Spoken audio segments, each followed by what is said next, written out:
Hey guys, got a 2023 plate, NISSAN QASHQAI here. Just going to show you how to reset the tyre pressure warning light on this one.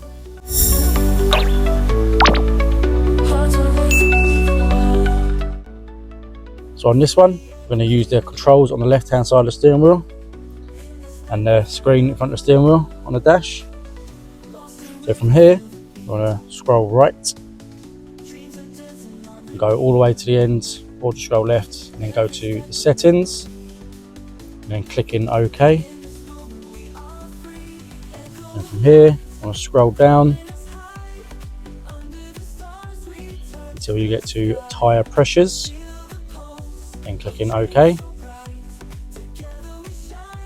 And come down to calibrate. OK. Now first, make sure all your tyres are pumped up to the correct pressures, and then you want to press confirm reset yes.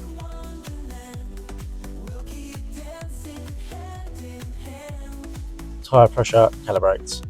Now once you drive around for a couple of miles, it will calibrate the new tyres, the new pressures in the tyres, and that's it.